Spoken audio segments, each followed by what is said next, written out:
everyone. Time for another episode of Weather University. I'm your host, Storm Tracker 8 meteorologist Matt Arnold. Great to be with you today. My pal, Jacqueline Waters, a little bit under the weather. It's probably the pollen. We'll be talking about that coming up. All right, in the meantime, if you haven't caught the news in the past 24 to 48 hours, you might have missed something we've been talking about, which is a really cool astronomy event or celestial event. And of course, that is a lunar eclipse. Now, this is an interesting name, full worm blood moon. Let's break this down. So first of all, let's take the two outside. Full moon. It'll be a full moon. Second, worm moon. So this is the full moon that happens in March that typically the earthworms start to move in the ground as we start to get ready to plant our gardens and things like that. Blood moon, because of the reddish color that happens sometimes, we've seen this before, when the sun's light passes through the Earth's atmosphere and creates this optical color red that we see. All right, so when is this going to happen? Really early in the morning, Friday, March 14th, this Friday, Pi Day, between 2:26 a.m. to 3:31 a.m. is the entire eclipse timeline.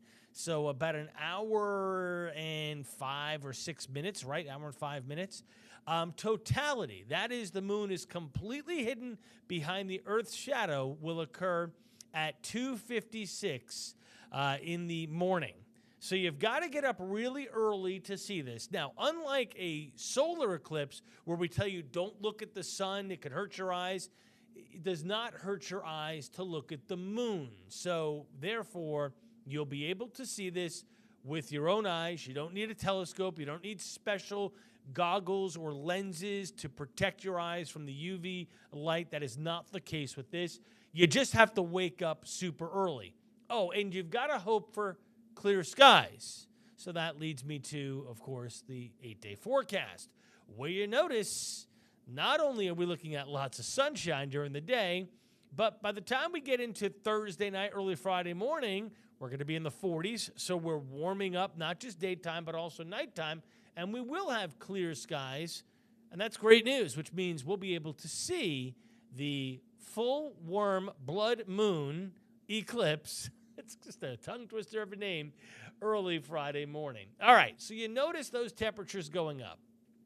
60s yesterday, 60s today, 70s, 75, 78. By the way, Thursday and Saturday, I'm not going to be surprised if some of those backyard thermometers hit 80 degrees. So with this warm air coming in and all this sunshine, the pollen is going to erupt. We're going to be looking at high levels to very high levels of pollen over the next 3 days and possibly pushing into the extreme levels by Thursday. And it's the main pollens that are kicking up right now, which are juniper, maple, and ash. Those are our early season trees that begin to kick in. If you look, especially at the maples, you'll start to see little red buds starting to open up, and that's going to be the big thing. So again, pollen is going to be the big problem, and we will deal with tree pollen, which is what juniper, maple, and ash are, right through the middle of May. This is the pollen that covers your cars in green. When it rains, we have the rivers of green flowing down the streets. This is the nasty stuff. This is the stuff 98% of us are really allergic to, the different trees, because we'll have oaks, we'll have pine, we'll have we'll have all kinds of different pollens, poplar, etc. All right. Then during May, we're going to get grass pollen, which comes out. As tree pollen goes down, grass pollen comes up. The good news about grass pollen, some of us are allergic to it. Most of us is when we're mowing the lawn and we cut those seedlings on the lawn, that's the grass pollen. That gets things going. Then we're done after mid-June until we get into late August. And that brings us to ragweed, which doesn't go away until the first killing frost or freeze. Well, we know that the pollen's going to kick up this week because of the warm temperatures, but look at this.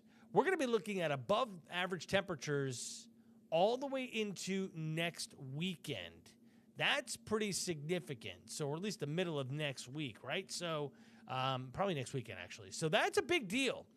and there's not a whole lot of rain. We have a chance of rain if you saw on the 8-day forecast on Sunday. And then after that, we're kind of only slightly above normal to see the chance of rain there as we go into next week, into next weekend. So we're going to be fairly dry, warmer than normal for this time. If you were to push this probably in the 70s, maybe when we're really above average, could be near 80 again. So pollen's going to continue for quite some time. Are you excited about that? You're probably not, and I know that. So my advice to you, be like Matty D. I started taking my allergy meds 3 weeks ago. Jump on it now if you haven't.